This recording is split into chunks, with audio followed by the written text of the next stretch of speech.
kakati omwana wange alwala bw'alwala abeerawo nteekangamu ssente bwe nateekamu ssente ne bigaana ne bambuuza maama wo bw'atyo bwe yali n'omwana kati bw'atyo bwakoze eki bwagenda era bw'atyo bw'ali naye bafaaki ab'ewaka batandika okumbuuza bafaaki nagamba simanyi bwe mbagamba simanyi omwana afa so omwana wo yafa omwana yafa naye nga mishoni yange yali nti kugenda kutta waliwo abaali ku kinnya kye baali basimako golodi era eyo empuku yafiiramu abantu bangi wafiiramu abantu bangi nga bw'owulira kuba be bajjayo baabasobola okubajjayo abamu ne basigalayo ng'ebisse bangi naye nfuna obubaka nga buŋŋamba ojja genda otunuze mu mpuku eyo empeta era bwe natunuzaayo ne yeebikka empuku nagendayo gwe gwali omulundi gwange gwasooka okugenda waawo ku kinnya era gwe gwasembayo saddayo mwaka ki ogwo yali 2019 nga egenda kuggwako era kuba ne covid yankwatira eyo waliwo n'abayimbi abamu waliwo ensonga temubalaba nti nga bambadde gago nti swaga nedda si swaga waliwo amafuta amaanyi gali singa gamusukkako afuuka kyamaaso amaaso singa oba oyina omwoyo ng'owulira ekidongo kikukute ng'owulira vibe y'amaanyi kati naye amaanyi ago bwe gamulinnya atandika okufuuka akawala nkawa ssente kuziri kuba kyaŋŋamba nti muwe ku ssente so n'enzita bagikugamba bagiŋŋamba kati ono omutunuzeemu empeta ono omuwe buwewe ku ssente naye nga abo abalya ku ssente tebafa naye wabaawo enkwanso gy'oba oyingiza mu bulamu bwo bugenda okukyanga amaanyi toyina ebyali byaŋŋamba ffe tujja kunywera ng'omwo mu kasuwa omuntu ayinza osigala ng'ekyakyebuuza ayamba nyakubuuza kati nga binywa bitya byo byennyini byali bituddemu ako akasuwa nga mwe bitudde amaanyi gaabyo kati eyempeta ng'eringa enkwansa ekonnekitinga mu ki kasuwa kati mu biseera ebyo ebya covid waliwo olunaku nange olwali entiisa ery'obulamu bwange lunaku ki olunaku lwe nafuuka lwewafuuka ki kati nga bw'ogamba nti nno otudde wano otudde nawali otudde wali naye nga mulaba nti mufaanagana naye nga bw'oyita nti gundi n'oli kyaddamu nga bonna boogera kyekimu ng'oli wa mirundi esatu nga ndi wa mirundi esatu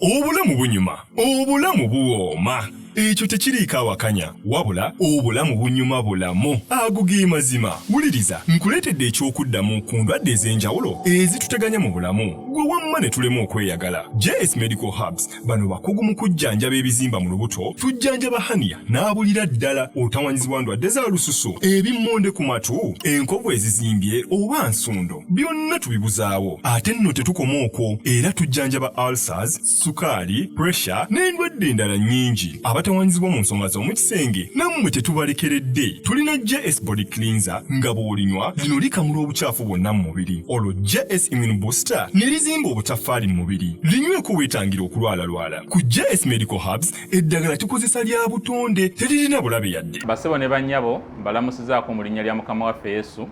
Yenze musawo John Sewanyana wano ku JS Medical Hubs. njagala okujjukiza ekintu kimu nti obulamu buli mu ngalo zo. By'olya ku sowaani yo oba by'onywa mu kikopo kyo bye bigenda okusalawo onaabeera mulamu oba onaabeera wandwadde. Tukuyita wano ku JS Medical Hubs tukujjanjaba endwadde. Jjukira nti ffe we tujjanjaba ensibuko, tujjanjaba cause, tetujjanjaba symptoms. Tukuyita jangu ojjanjabwa endwadde yo wano ku JS Medical Hubs ojja kuwona mu linnya lya Yesu Kristo. Amina. Tusangibwa Nansana okumpi ne Nansana Business Center oba tufune ku simu zino wammanga noti 7 bisatu nkaaga mu 7 bisatu nkaaga mu 2 oba noti 772 999 noti 29. JS Medical Hubs for health and skin solutions. Ng'oyagala okumanya ebiriko tambula n'abaliko enzige ebuuka na nzige. Olaba n'abazungu baakiraba nti birds of the same feather. Kati nno nkuleetedde banywanyi bo mu nsonga zonna ezikwata ne tekinologiya. Yoshtech Services bw'ova ku bano ogenda kuwanga tto. Yoshtech Services be baliko. Oyagala kukuzimbira website oba application, olina ekyakubulako mu system ya kompyuta yo, bano babinoonya ne babikomyawo, oba kyewandiise data recovery, tebakoma okwo. Yoshtech Services era bakuyamba okulaba ng'olina obukuumi ku bibanja bye ebya intaneti. Kiyite Cyber Security Services era nga bakanika ne computers. Bano nakugambye bannakinku mu tekinologi era nawe ayagala okwebuuza ku kintu kyonna ekikwatagana ne tekinologiya, tukwaniriza. Oyagala cloud services, network services oba software development, naawe beekwate. Basangibwa Rubaga Road opposite Barbados Hotel okuliraana Trinity Christian Church. Bakubireko ku noti 7 519 715 oba noti 787 997 Yoshtech Services, empowered by innovation.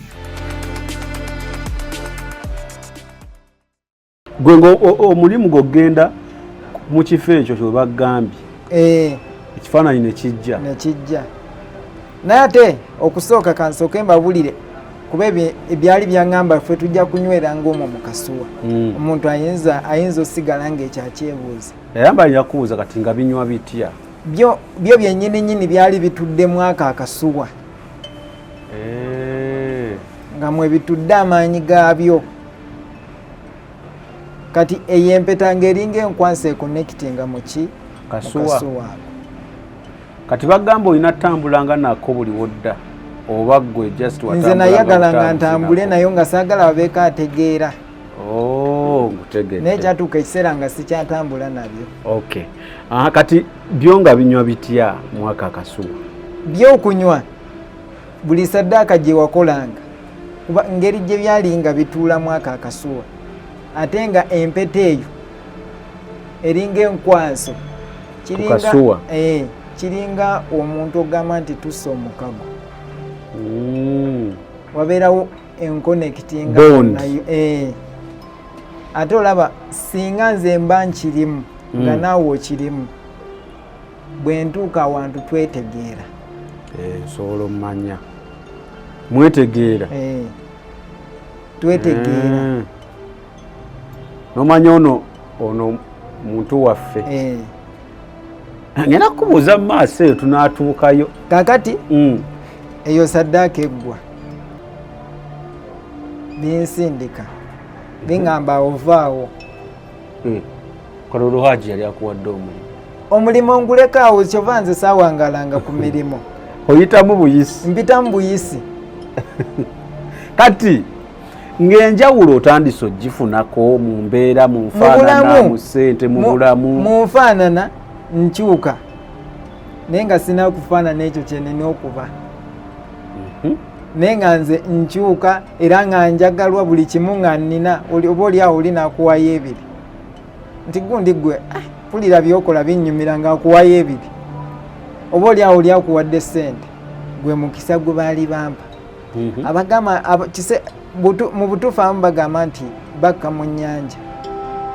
Simanyi njawulo zaabwe ze bakkayo kuba waliwo abagenda mu nnyanja ne bagamba nti nno nze sigenda kutta bantu balala wabula njagala obugagga bwange bubeeko gwe butuulamu nga waliwo gwe nawaayo. Naye gwe mutawaanya. Nga ye bituula ku oyo. Naye kati nze nali ndi memba nga agenti gwali agent ngamba weereza kuba byaŋŋamba olina speed ate olina obumalirivu. kati Mmengo omaze bikugamba yitamu ngenda Kazo Kazowa saidi zeeyo Ibanda okay. ngenda Kazo mbeerawo Kazo. Sente teziggwangawo kati kambuuze wazikozesanga n'obala nti kati nsigazaawo 7 ogenda okuddamu okukebeera enkya katopinzeewo nga kali kamu 2 katopinzeewo bulungi nga biyinza ogasikwatanga nako musajja munange kakati nze lumu nange ntuuka ntya waliwo ebbaala eri eyo Kaseese ng'oyisiza bwera ekitundu bakiyita customer ng'ogendeyo ku boda ebbaala eyo bagiyita Africa hot oba Africa what yesinga awo mu customer obulungi bannaye ntuuka bwe natuuka waliwo omuwala gwe nakwanawo eri ebbaala nga tewali kintu kya nusu 10 tewali kintu kya 20 kitandikira mu 3 kati nga byansindika eyo nti ngende mbagulire emission yakutwaza wove Mmengo odda Kazo ntuuse Kazo side zawa Ibanda kati bwe ntuukawo Kazo mission olongeri ki mbeerawo kati bwe natuuka Kazo waliwo edduuka lye nakolamu naye nga nkolera Kyegeegwa abamanyi ekyegeegwa ng'odda awo mu paaka waliwo n'omuzigiti oguli awo naye waliwo awo paaka kati waliwo edduuka lye nakolangamu era natuuka kusaba mugagga mulimu nangamba ku myaka gyo sikulabamu waasiwaasi nkuwadde omulimu kuba nze nina bingi byenkwasaganya naye ng'omusajja oyo yali akolera Kyenjojo ng'alina emirimu gy'akolerayo naye nga nze nsula Kazo naye nga natuukira Kazo naye nga waliwo era mukwano gwange naye era yali akirimu nga gwengenza okukola ki olwo ntandise okufuna emikwano egikirimu kati bwe natandika ogifuna ndi awo gundi Kazo kati nkozaawo ku dduuka mbaddewo nvaawo kiŋambye vaawo neeyongerayo Nyakasanga waliwo ekitundu bakiyita Nyakasanga kiri mu Kaseese abawuliriza bawulirize bulungi n'ebitundu byenjogera bajagamba oba njogera bwogezi naye nyaga abanoonyereza ebyo ebitundu noono owa midiya eyo era mbinootinga bamanye nti ebintu byali kwalaali yaddala abamanye Nyakasanga Kaseese awe natuukira Kazo wakolayo ki nakolanga mu dduuka kyekyali kintutte tigenda obeere mu dduuka neema nenvaawo naye nga nkolera eno Kyegeegwa wali eri nfunyewo nga memba wabwe natuuka omanyi wabeerangawo enkwanso singa oli munna aba akirimu nga naawe okirimu nga amaaso gano bwe nkutunuulira nti nga nange nenkutunuulira nga twetegeera omanya gabanga agalimu kaladigati gabanga agalimu kakkala waliwo n'abayimbi abamu waliwo ensonga temubalaba nti nga bambadde gago nti swaga nedda si swaga waliwo amafuta amaanyi gali singa gamusukkako afuuka kyamaaso amaaso singa oba oyina omwoyo ng'owulira ekidongo kikukute ng'owulira vibe y'amaanyi kati naye amaanyi ago bwe gamulinnya atandika okufuuka nali mmanyi munnange era yiti nnene nedda ssebo kuba we batugamba nedda ssebo si right titubyambala lwa layiti ebeetukubyemu nedda abamu ne batugamba bazambala lwa confidence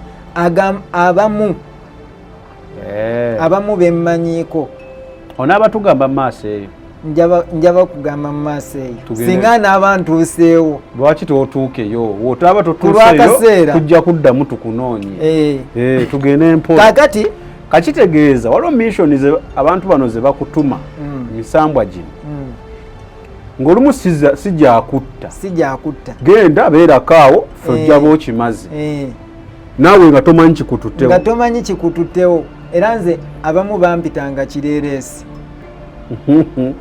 ozunga buzunzi naye nga tamanyi ki ekinzunza nina okugondera bakama bange naye kati bakyali bakama bange nali nina obagondera abamu ne batandika okumpita kireereesi nga bawulira nti ndi wali luli mukubira nti ndi wali. Okay, kati ekazo otuukawo obaddewo obadde mu dduuka kati kyembuuzaamu awo nga tunnayongerayo abantu bano senga oli akusindika nti genda for example nga wogambye Mengo genda ne bakulaga Roland yagenda okuwa omulimu Roland abeera ali part of you people oba naye bamukozesa bukozesa nga tamanyi bukozesa so Roland ogenda omutuukako ng'omulimu akuwa buwi nga mpa buwi ate nze nange nakyebuuzanga naye lwaki sigaanibwa lwaki sigaanibwa nga ne bwenzijjawo ne kugamba sebo nsaba ompeeyo $200 tomanyi sikumanyi naye nkugamba naye neesiga njazizza ng'ozikwata ng'ozimpa ebyo ebintu ekiseera kimu nakyebuuzanga ne waliwo abantu bo nga munnange anyway kale kati ekazo kakati ngenda Nyakasanga ekazo nvuddewo ngenda Nyakasanga mbeerawo waliwo omukwano gwange bali bamuyita Dumbex ne Yasiri naye nga bammemba naye nga babansindikamu abo bengenda osisinkana eyo kati waliwo missioni eri yali yakufana kuwona benina osisinkana tukole missioni eyo abantu aba basatu era mu birooto babakulaga bantu basatu bwe ntuuka bona basisinkana mu mubiri era nabo bansisinkana mu mubiri nga twetegeera ne baŋŋamba yeggwe ne mbagamba nti yenze ne tugenda gye babeera naye nga buli kimu nange kyenina nabo kye balina kakati missioni yali ya musajja naye nga yayawukana ku gurupu yaffe kati nga nze wano bwe nabivaamu nebakoowa naye nesitafa ku lw'amaanyi ga Katonda naye batusindise tugende tumugjewo amanyi bingi kati nga nze olunaku olwaleero bwe ndi mukuwa obujulizi buno ne bagamba nti paatu amanyi bingi twamwesiga nnyo mugende kati ye mission waliwo bali ba agenti baabwe ababagoberera be basindika kati naffe batusindika batusindika tutuuka buli omu ekirooto kye yafunanga nga gamba waliwo omusajja gwe batulaze yali musajja mukonja naye nga Dumbex yali musajja musoga Dumbex gwe nasisinkana eyo yali musoga kati ne Yasiri nga ye munyankole naye muli eri naye nga tuli eri ate mu bakonjo naye nga omusajja gwe tugenza osisinkana mukonjo era alina waabwe kwabwe mwagala muttira waabwe batusindise ku mission naye nga omuntu omutagisobola teza yali w'amaanyi kati bwe tutuuka tufuna ebirooto lunaku olwo buli omu agamba ndoose kino oli agamba ndoose kino nfunye obubaka bwe buti tugakirabika gwe omulimu gwe bakoze eki gwe batuwadde naye nga we baatulaga we tulina omusisinkana fenna kyekimu kati wayitawo ennaku 2 tugaa tusooke tweteeketeeke wayitawo ennaku ezi 2 tugenda okimaliriza tumanyi nti bya bulijjo tuuka mu kifo kifaananyi kijje tunuzaamu genda okola ebibyo nga tumanyi bya bulijjo tutuuka muganda wange bwe twatuka omusajja tumulaba tuti naye nga kirabika naye oba yali akyakirimu naye nga kirabika yaga kivaamu kuba yatutegeera n'abulawo n'abulawo ne mumanya kati nno ne lufuuka lutalo mumunoonya n'abulawo ne tudda ewaka esana ne bagamba oyo ne tufuna ekirooto ne kitugamba nti oyo atuliko naye yatweyawulako amaanyi akyagayina naye talina amaanyi nga gammwe akakodi ak'okumufuna kaali kazibu nene kati akyaliwo teyafa tanaba kufa neera nzikiriza nti ajja kuwona olaba nze nawona kalakodyo kaali ki era kaaganirawa omusajja oyo bwe twamusisinkana mwalaali muntu ku muntu nga tuvudde mu bifaananyi kuba obubaka baabutusindikanga bagamba tugende ewuwe tugenda musisinkanawo tumusisinkanawo naye nga talina wasatusimatukira bwe tumusisinkana ewuwe ne mukyala we yaliwo n'abaana babiri omumwa gwaziba tetumanyi oba lwaki gwaziba omumwa gwe ne guziba oba biri byamuziba omumwa naye nga weetuli awo ng'oyinza okugamba ali mu kunyumya ng'omukyala alaba nti tuli mu kunyumya naye nga tumubuuza lwaki watweyawulako naye nga ye alaga nti ayogera kituufu yali ayogera naye ng'omukyala tasaawulira biki byali mu kwogera ate nga naye tasaawulira biki bye tuli mu kwogera naye ng'omukyala abalaba naye ng'alaba nti twogera tutudde twogera n'agamba nti nze nabikoowa siddamu kukolera misambwa era baali batugambye singa mumutta mugenda kukuzibwa eyo levo mugiveeko nga waliwo levo gye tugenda okugendako era nayo nja gibabuulira omusajja oyo Yasiri yamutunuzaamu empeta amugamba nebibyo bikomye wano tukola ki tutambula tugenda naye nze bwe mala okulokoka nziramu nkola lisaaki nga nze nzirayo ekaseese bwe naddayo namusanga muyi muzibu naye nga akyaliwo tasaana kutambula nemusabirako naŋŋamba naye binnuma naye nga tasategeera nti oba yenze oba ani so tannafa akyaliyo biriyo bimutadde mu bulumi kakati awo tuvaawo nze neeyongerayo ntuuka ne ku boodi ye Uganda ne Congo nze gwolaba ntukenya ku boodi okwo waliwo ebbaala eyo gye ŋŋamba gye nabagambyeko manya African wat bwe ngituukako waliwo omuwala eyaliwo nga mubalagavu nnyo nga mubalagavu nsooka mbagulira bonna omwenge bonna mbagulira bbaala yonna abaalimu bonna kuba yali etandika saawa 12 ng'ekeesa ku makya 12 emisana nga tebakola bonna mbagulira banywa batamiira naye nga singa olya ku ssente eyo oli owuliddeko nti naye nagenzeeko mu kibaala nenywako nanywedde just kacupa kamu nempulira nga siina maanyi wabeerangawo enkwanso gy'oba oyingiziza mu bulamu bwo ng'olidde ku ezo ssente. Waliwo ndaba abagagga bajja ne bagamba open bar mwenna munywe bye mwagala.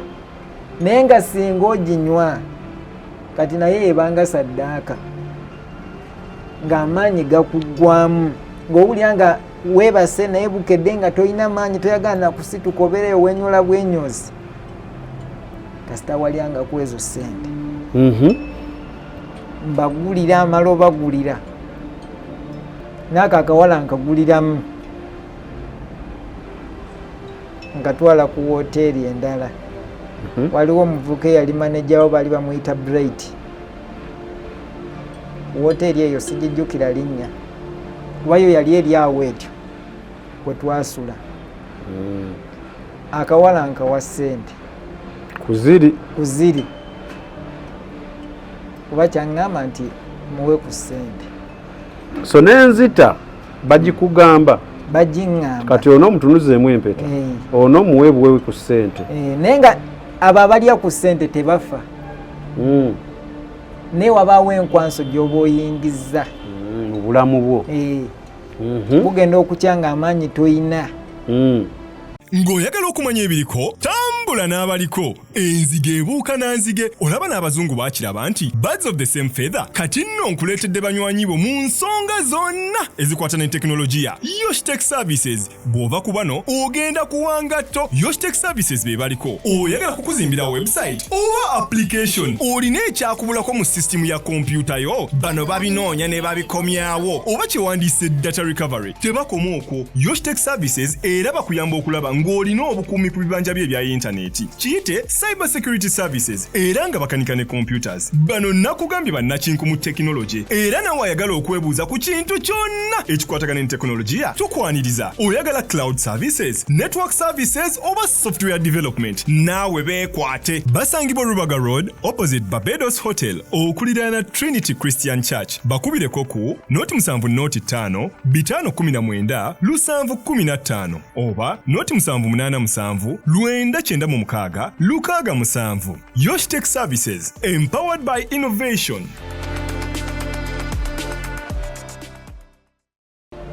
Kakati omwana amuwa ssente namuwa gyali emitwalo 5. Ansaba n'ennamba ngimuwa. Bwe ngimuwa naye nankubira essimu n'angamba Paatu, ssente ze wampadde kabaddeko ebiri bwebiri ebiri bubiri n'ak'omutwalo. Naye ssente we nazitadde nasanzeewo K5 kamu. Naye ng'ezo ssente singa mba nzikulekedde nga ggwe nazo zaafuukanga. Kuba nze nakigezaako emirundi egiwera nga ssente ezo nziga n'omukazi gwe nnina ewaka nazimuwaako. Ku tayimu eno tayimu eno omukazi gwe nnina ewaka wazimuwaakokko. Nazimuwaakokko. Naye nangamba ssente zaafuuse naye ate n'ekintu waliwo kye naguzeeko naye bwe nakiridde mpulira ng'amaanyi siina okuva lwe nakiridde okumala ennaku nga 2. Wabeerangawo enkwanso gy'oba oyingizza. So okuggwamu kuno amaanyi byo bikwagala obeereko otyo. Bikole bye bikola. Kakati yali 2019 omwana wange akwatibwa alwana. Omwana kyoli gwe wagira mu kifo owuwo wagira mu kifaananyi. Awo mwali mukwatagana n'omukyala? Ng'omukyala tukwatagana. Okay. Tewali buzibu. Naye nga waliwo n'omulala ate gwe nnina mabbali. Abafamire baali bakuvaako? Abafamire nga bamanyi nga bantuuma kireereesi nti nze ndi kireereesi tebamanyi biki byenkola tebamanyi ki kyendiko. Naye ng'olabirira omwana? Nga bantuuma kireereesi. Kakati omwana wange alwala. Bw'alwala abeerawo nteekangamu ssente. Bwe nateekamu ssente ne bigaana.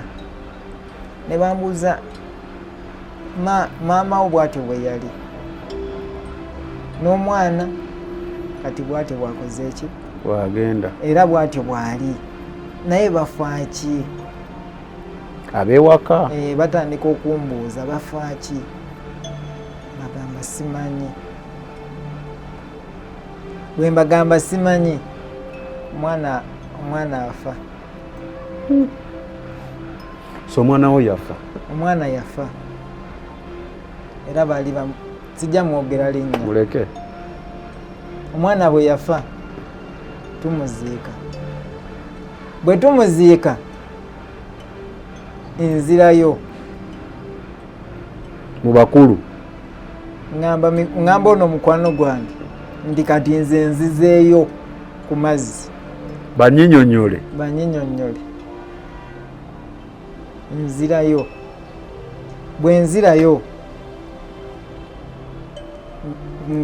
process buli gye nayitamu yonna n'ogiyitamu nenjiyitamu nenzirayo nembagamba bazadde bange baafa n'omwana wange afudde maama wange yafa n'omwana wange afudde kiki kye munkoze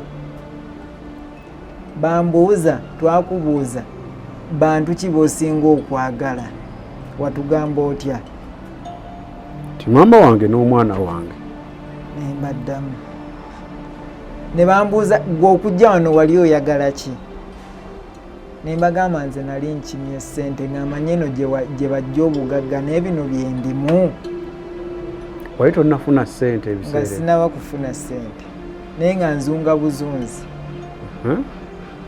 bingamba tugenda kukuwa ssente ku myaka gy'oliko tugenda kukuwa ssente ezigenda okuyambako bye weetaaga tumanyi bingi bye weegomba n'ate bye tulaba tonaakutuuka kwegomba kuvuga mu motoka mbagamba nze buli kimu nkyetaaga bampa kati bangamba genda tujja kukuwa ssente ogenda kufuna ssente nzira ewaka olwo omazeemu bbanga ki kati okuva 2016 kati tuli mu 2019 16 myaka 17 18 19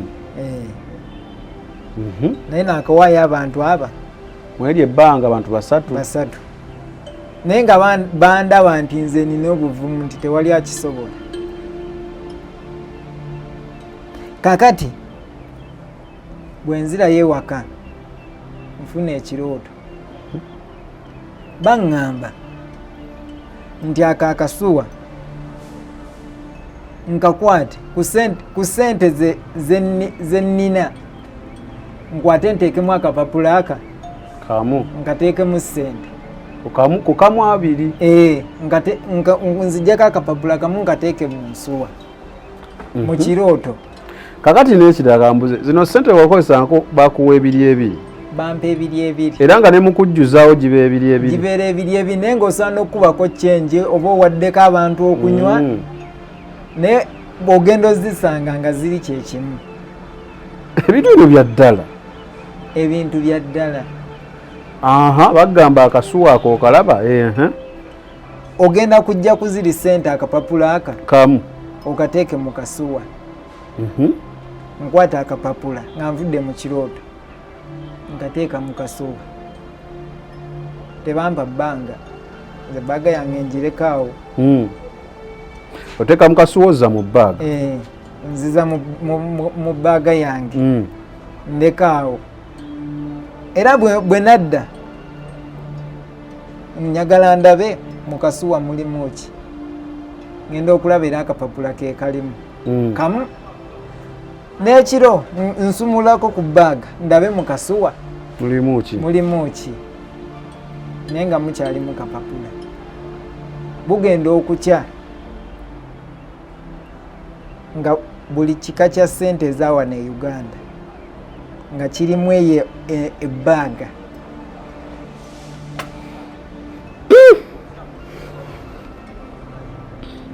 buli kika kya ssente ezawano e Uganda nga zirimu eyo bbaaga nga tetunakola interview nakugambye oyinza okuba ng'ondaba wano mu bukanvaasi bwange ne mu busaati naye nga tomanyi kikyendi mu kyalo nga okutuuka okuvaayo era nze muzeeyi yali ayagala bitegeerako kwe kuvaayo ndeka omuliro gusooke gukakkane nga batandise okundowooleza ebintu kati bannaaye bino bintu byempulira mbu simanya ne baŋŋamba ddayo ewaka simanya ngenda okuggulawo simanya odrop nga ndabamu ssente era ebyo sitole bituufu nze byange byenjogera byomanyi byemanyi era byengenda okubuulira abawuliriza akapapula emitwalo 2 kewateeka mu kasuwa kazaala ssente ezijjuza baaga kazaala ssente ezijjuza baaga naye nga nali sifunangako ssente bwe ziti nkwata ekkubo nve Kaseese nzira ewaka n'omugugu gwange ogw'enfimbi ogw'ensawo n'essente tebamanyi kyekirimu ndowoozawo ng'ogikuuma butiribiri ku bwongo bwange okusooka kye nali njagala kuba nali njagala okuzimba obulamu bwange kati zaalinga mmeka gwe mukubala abalamuko estimation ssente ezo oza zaalinga ssente ezo zaali miliyoni 11 mu nusu kakaaga mu 6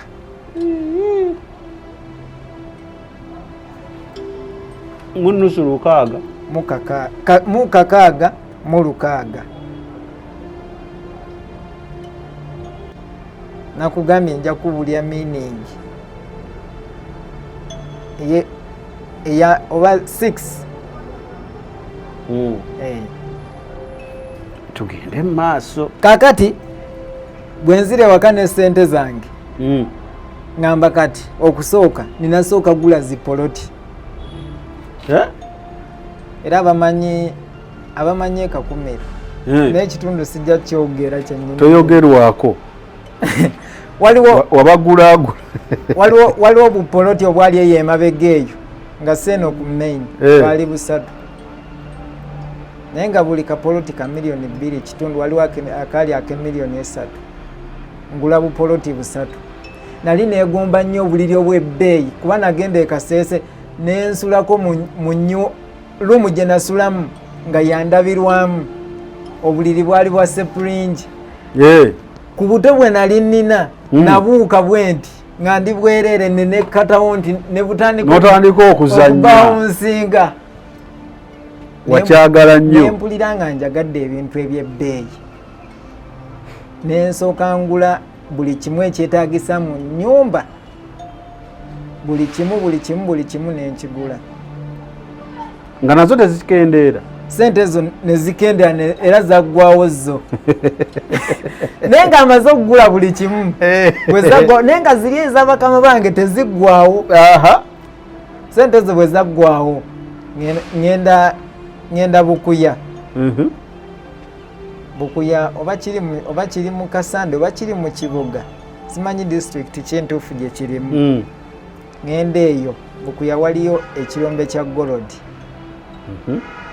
ngera bakusindise commission bansindise commission bwe ngenda eyo waliwo ebbaala emu yali yambabazi minisita si minisita omukyalo we bali bamuyita mbabazi kati bwe ntuuka awo mpangisa yaŋŋamba ngenda kumalawo mwezi mulamba ebintu byobireseewa ebintu byange mbiyina ŋŋamba byoguze ebyennyumba nabireseeyo ewaka oyina kati ewakaawo ewaka gye banzaala we nabigula ne mbiteeka n'omukyala ng'akyaliwo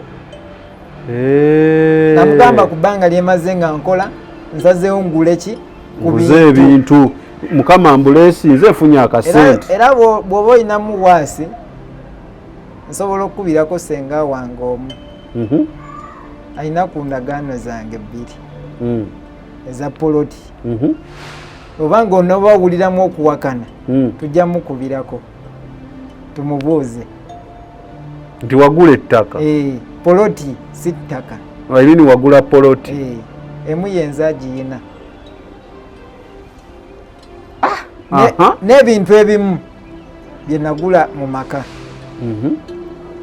ndeka waawo omukyala oli ow'omwana akyaliwo. omwana yali tannafa? Yali yafa. Omwana yali yafa naye nga akyali mukyalawo, ng'akyali mukyala wange. naye nze akaseera ke ŋŋendayo kabeera kabale ekinene nnyo, wiikisi emu bbiri nga nvaayo. oli mu kibuga oyiiya. ndi mu kutambuza mirimu gya kakati ŋŋenda eyo bansindise ku mission. wali abaali basima golodi, mpangisaawo ku bbaala.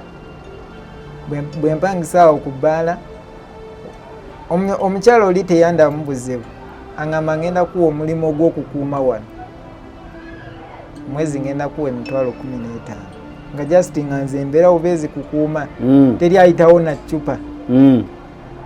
mugamba kale tekirina buzibu. kakati naye nga missoni yange yali nti kugenda kutta. waliwo abaali ku kinnya kye baali basimako golodi, era eyo empuku yafiiramu abantu bangi. wafiiramu abantu bangi nga bw'owulira, kuba be bajjayo baabasobola okubajjayo, abamu ne basigalayo ng'ebisse bangi. naye nfuna obubaka nga buŋŋamba ojja genda otunuze mu mpuku eyo empeta. era bwe natunuzaayo ne yeebikka empuku. nagenda gwe gwali omulundi gwange gwasooka okugenda waawo ku kinnya, era gwe gwasembayo saddayo. mwaka ki ogwo? yali 2019 nga egenda kuggwako. era kuba ne covid yankwatira eyo. obulamu bunyuma, obulamu buwooma. ekyo tekiriiko awakanya wabula obulamu bunyuma bulamu agugi mazima. wuliriza nkuleetedde ekyokuddamu ku ndwadde ez'enjawulo ezituteganya mu bulamu gwe wamma ne tulema okweyagala. JS Medical Hubs bano bakugu mu kujjanjaba ebizimba mu lubuto, tujjanjaba haniya n'abulira ddala otawanyizibwa ndwadde za lususu, ebimmonde ku matu, enkovu ezizimbye oba nsundo, byonna tubibuzaawo. ate nno tetukoma okwo, era tujjanjaba ulcers, sukaali, pressure n'endwadde endala nnyingi. abatawanyizibwa mu nsonga z'omukisenge nammwe tetubalekeredde. tulina JS Body Cleanser nga bw'olinywa lino likamula obucaafu bwonna mu mubiri. olwo JS Immune Booster ne lizimba obutaffaali mu mubiri. linyweko weetangira okulwalalwala. ku JS Medical Hubs eddagala tukozesa lya butonde, teririna bulabe yadde. basebo ne bannyabo mbalamusizaako mu linnya lya mukama waffe Yesu. yenze musawo John Sewanyana wano ku JS Medical Hubs. njagala okujjukiza ekintu kimu nti obulamu buli mu ngalo zo. byolya ku sowaani yo oba byonywa mu kikopo kyo bye bigenda okusalawo onaabeera mulamu oba onaabeera wandwadde. tukuyita wano ku JS Medical Hubs tukujjanjaba endwadde. jjukira nti ffe we tujjanjaba ensibuko, tujjanjaba cause, tetujjanjaba symptoms. tukuyita jangu ojjanjabwa endwadde yo wano ku JS Medical Hubs, ojja kuwona mu linnya lya Yesu Kristo. Amina. tusangibwa Nansana okumpi ne Nansana Business Center oba tufune ku ssimu zino wammanga noti 7 noti 6 367 362 oba noti 772 999 noti 29. JS Medical Hubs for health and skin solutions. empuku njijjukira.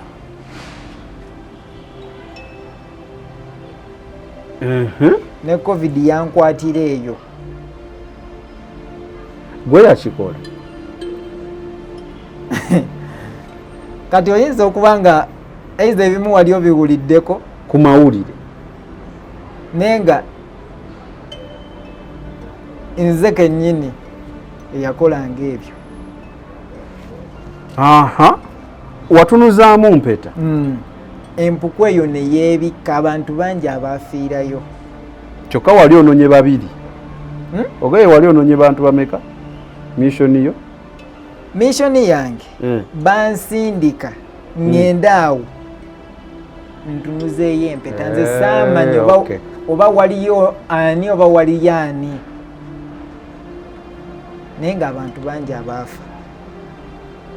nyinga jjukira ku mawulire 2019 tugere mu maaso. kati wabeerawo embeera etandika okujja mu bulamu bwange ng'abafudde bangi. Nfunye ebirooto nga bagamba kati gwe ogenda kukuzibwa. Baŋŋamba ngenda kukuzibwa. Kati mu biseera ebyo ebya covid waliwo olunaku nange olwali entiisa ery'obulamu bwange. Lunaku ki? Olunaku lwe nafuuka. Lwewafuuka ki? Kati nga bw'ogamba nti nno otudde wano, otudde nawali, otudde wali, naye nga mulaba nti mufaanagana, naye nga bw'oyita nti gundi n'oli kyaddamu. Nga bonna boogera kyekimu. Bonna boogera kyekimu. Ng'oli wa mirundi esatu. Nga ndi wa mirundi esatu. Kale nzikiriza paatu. Tujja kuba tutandikira awo ku lunaku olwo olw'okufuuka. Kubanga bizibu akasembayo kuba n'abayimbi buŋŋambyeko bali mu kibuga muno. Kakati sijja kutya kwogera. Waliwo ngenda okuwayo abayimbi babiri. Mpamalirize n'abo. Omanyi lwaki Ragadi bamutuuma Ragadi? Simanyi. Balimanyi amannya bageetuumanga bulijjo. Ragadi, okumutuuma Ragadi nze simuyinaako buzibu. Naye nze ngenda kwogera mazima. Ezo manya raga, manya hip hop, ebyo yayina buli muzimu. Kuba nze waliwo bemmanyi be nasisinkanako ne ku mazzi like Bisaka. Waliwo n'omukulembeze omu gwe mmanyi gwe sitagaya kwogera, naye Bisaka yafa. Ono yali gwe wali basinza Katonda. Yali mu Bwakabaka bwa Sitaani, era nga naye agendeyo ku mazzi n'afunayo amaanyi. Naye oyo Ragadi, okumutuuma Ragadi eyatulibwako buli kika kya muzimu ogw'abayimbi ogwa raga. Ragadi yensonga lwaki bamutuuma Ragadi.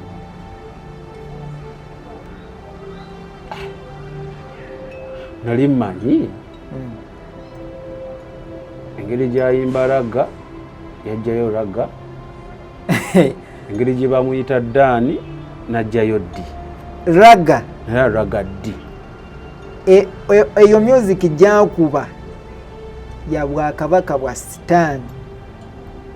Ebyo ebigambo byayogera bya Bwakabaka bwa Sitaani, era emisambwa gyatuula ku ye. Abo bonna bowulira nga bayimba ebyo wano mu Uganda gyatuula ku ye. Mpaayo omulala ngambe babiri. Omulala omuyimbi gwe mmanyi era ojja omunoonyerezeko, oyinza okuba nga wali ogenzeko mu kivulu kye. Kenzo oli faani wange nnyo. Faani we oba gwe oli faani we? Nze ndi faani we. Ate nze Kenzo nali musisinkanyeko nga abantu abeemanyi. Kubanga ogambye muba muli mu kyekimu mwemanyi. Kati wamulaba n'akulaba ne mwemanyi. Kenzo ojje weegendereze lwaki atuuka ku siteegi n'atandika okwetema sipeeya, neyetema sipeeya, ate n'amala n'akola ati okutu kuno. Abali ku TV nyagala mulabe bulungi. Ate n'okola waati? Mwegendereze ne Kenzo lwaki bw'atuuka ku stage atandika omansula atya ng'akwata ku kutu ng'amansula ati eryo kutu eririmu pini n'amansula ati what? Sikyegendereza nga sikimanyi. Omusajja oyo omwo mwe muli amaanyi ge. Asobola okuyimba, bw'ayimba amaanyi ne gamusukkako. Nammwe abali awo abamaansira ne mufuna amaanyi ne mulaba nga muli mu vibe. Era ebiseera ebisinga buli kivulu kya Kenzo watera okufaawo omuntu. Kale tujja kweyongerayo n'abalala oluvannyuma. N'ekirala waliwo omuyimbi omu yakolako ekivvulu Kampala naye ng'alina okuyimba ku stage oba zaalinga 2 kwolwo olunaku wakirala n'akikola Iganga. Baba walamu Iganga naye nga eno alina okuyimbayo ku saa 6 eri alina okuyimbayo ku saa 8 Iganga. Ne yafuuka n'abeeramu abantu aba. Iganga yagenda bwe yatuukayo mu kifaananyi n'akwatayo omwana kyamwambala ng'alina kukozesa omwana okuyiwa omusaayi. Ne bagamba omuyimbi gundi yabadde wano, mukulembeze mulamba sobola mwogera. Ne bagamba omuyimbi gundi yabadde wano eyakikoze. Ne bagamba nedda yayimbye Kampala naye nga neeno yabaddeyo. Bwe ndiba nkomyewo ndi mubabuulira. Ali mu batoopu oba bano abatandika? Batoopu. Ate na musajja wa kitiibwa nnyo. Samikege mannya gange Unique Media gy'oliko. Nga tonaakusiibula. Luka 23:32 kagamba nkusabidde okukkiriza naye okukkirizaako bw'okyukanga nywezanga baganda bo. Abali ku TV n'abatuwuliriza osobola osomako Luka 22:32 n'osomako awo. N'awalala omubuulizi oba mubuulizi 6 okutandiikirawo wagamba waliwo ekibi kimu kye naakalaba mu nsi muno, okubeera n'ekintu naye nga gwe tokkirizibwa kukiryako, n'ate omugenyi ye najja n'akirya. Byebyo eby'obugagga bye tuyina naye nga tebituyinaako mugaso, n'ate omulala nga kikola ki kimugasa. Zeze nnyiriri zange musomeko awo omubuulizi 6 okutandikirawo mukkirire mulabe amakulu agaliwo, ne Luka 23:32. Mbasabidde nze okukkiriza kwammwe tekuddiriranga naye bw'okyukanga nywezanga munno. Bino byenjogedde sibyogedde lwakuba nti no njagala Katemba bammanye, nze saagala kummanya. Sibyogera nti no just kubatiisa oba mummanye. Singa mbadde njagala kummanya nandyeraze feesi yange naye saagala kummanya. Naye nze kye mbasibirira mukkirize Katonda kuba nze okulokoka tekwali kwangu. Nayita mu challenge, omukyala n'ayagala okufa n'omwana gwe nina ku budde buno n'ayagala okufa. Nange kennyini nga ngenda kufa. Lwengenda okudda ngenda babuulira engeri gye nali nzizeeyo okuwaayo omwana nga waliwo bye bansuubiza, n'omuwala gwe nagenda naye okusuula kyaki emu gye twasuulako gwe nagenda naye engeri gye twakolamu. Then n'ekirala nze okutuuka okuvaamu n'engeri gye nasuulamu ebyo ebintu bye baakuwa bye bampa, n'olunaku lwe nagenda Itanda ekyaliyo. Itanda ani yagitugambako? Teyali Nalumansi Farida Roland? Itanda eri sayidi ki? Era eri eyo Kiyira. Ali Farida. Bwe ndidda ebyo byonna nja kubibanyonnyola. Kale ekituufu kiri nti ndi speechless.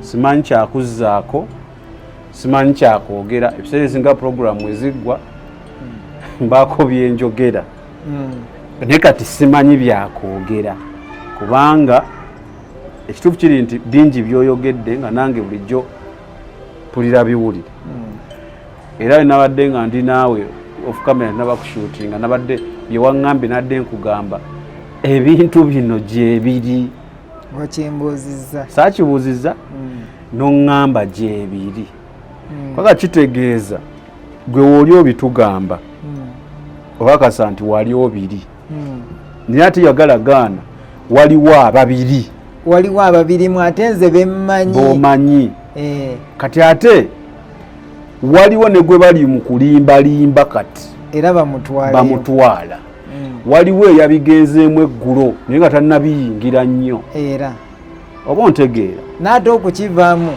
kiyinza okubeera ekizibu wadde oyingidde mu kubiyingira ebanga ebiri simple naye kivaamu olutalo wakati I can imagine omwana agenze maama agenze abantu bagenze ate bagambye singa oyogera nkusse ojja kufa naye kati nze nja kubabuulira omukyala gwe nawasa yali mulokole yeyambuulira ekintu ng'okusaaga naye olunaku lwe nagezaako okulaga nti nafuye kye bankola nze akimanyi kale atujja kufuna olunaku tweyongereyo n'emboozi eno so lwakuba kati mukulu ye nga ye yeetaagamu ka sapooti ka sapooti akeetaagamu nti newaba wakukomawo kushuutinga aba ava wala so transporti biki so naye mabegako nali mpulira yaŋŋambako oba n'omulimu so oba oli eyo ng'olinayo akalimu osobola otunoonyaako ne tuyamba omuntu ono then ne ka sapooti konna koyinza okukola ki okuba nga owa because I believe wakati wakalokoka sisuubira nti wawezezaamu emyaka 4 oliko 2 so ebintu biri weba wabimanamu emyaka kumpi 5 2 era kati era weetaaga sapooti y'abantu kuba kyenazuula kiiki benjogeddeko nabo waliwo gwe nayogerako emabegako naŋŋamba nze Samuel ndaba navaayo mu bintu ebyo baka buli omu aba ne sitoole ye nga navaayo nendokoka naye ate sijja kulimba mu bbanga lye nalokeramu neesanga nga olwo natendewalwa nenkola ki nenzirayokko nemubuuza lwaki naŋŋamba olw'engeri gye nayisibwamu nga ndi mu bulokole olaba nange kennyini embeera gye mpiseemu nalokoka kuba bwe nalokoka we nalokokera tewaali waffe kuba muzeeyi baali baagala okutega nenvayo nenzija ewa ejjinja tewaaliyo wange ate nga sente ze nalina emitwalo 9 omwana n'ava ku mabeere ku myezi 6 okiraba oyo gwe nnina kati ng'omukulu oyavira ku myezi 6 ku mabeere sente zonna ne ziggwa ng'olina okulabirira buli kimu ate nga tokola ate nga sikola nenfuna omulimo gwali gwakulimako ng'ebyokulima saabimanyira nakulunda nte zitemera muddo nenkolayo gyali emyezi 4 nenvayo naye nga mmenyeka naye nga nfuna kitini kuba omwezi ng'olunda ente zaali 6 nga bakuwa emitwalo 5 n'okulima oli lwagamba nti kankuweyo omutwalo n'akuwaayo si byakupata nanze sibimanyi nga mmenyeka nnyo neŋŋamba akambiveemu nentuula amazima amatuufu abali ku TV n'abawuliriza ngenda mu mwaka mulamba nga sikola naye nanoonya omulimo negwambula ebyokumenya bingi naye ebyokusigukuula bingi kati waliwo ekikutte naye kyensaba abawuliriza n'abatulaba okuzaalako tekugaana ku budde buno olina omukyala anaatera okuzaala era kyemmanyi mu weeks zino era wendiddira wano ajaba alina olina second born njaba mbagamba banaye nazaala ka bebi naye ekyamazima amatuufu ntya Katonda ne ssente zennyininyini nti oba singa aba azadde ngenda tandikira ku kino sikiyina kale tujja tutandikira awo omulundi oguddako. Obuyambi bwonna bw'osobola okuyamba n'ono omwana agenda kubeera sekendi born. Ate bangamba kalenzi kuba nagenda kukusikala. Ale g'olina muki? Muwala. Kati g'oba oteredde olina sukaali n'ekibanja obateera kubuuza omulenzi yabakyo omulenzi abakibanja kuba kasita ozaala omulenzi ng'otandika okugamba oyo agala kunsaba kibanja naye wali eri oba osuubira bisukaali n'ekibanja. Kale so kyonna nja kuba tukwatagana n'ono omukulu wetuddamu okukwatagana ebintu byanyumiza oyagala toyagala gyebiri. Kati kiri kuggwa okubeera mu ddinaayo naye gyebiri.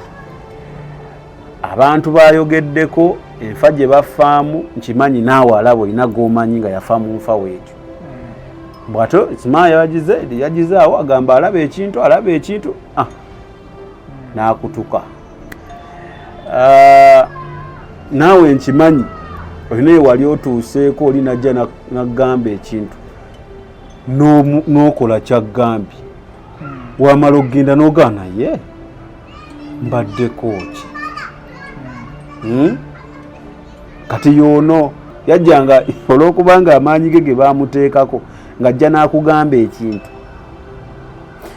Waliwo abayimbi abalina bafaani naye nga ojja n'obuuza faani n'omugaana muyimba oyo omwagala nnyo oba oti omuyiirawo omubiri yali akoledde ki? Ng'olumu tamulabanga nako amulaba ku TV tamumanyi pasonale talina ke yali amuwadde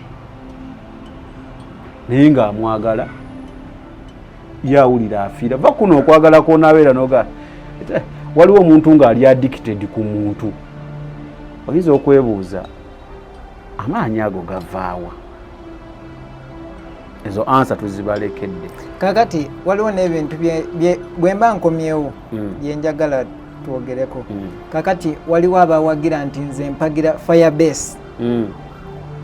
Nange ekigambo firebase oba okinoonyereza kya buziba nnyo. Waliwo aboogera ku Valentine. Wano mu Uganda wano Valentine bwetuuka olaba abantu nga bambala black and ki ne red.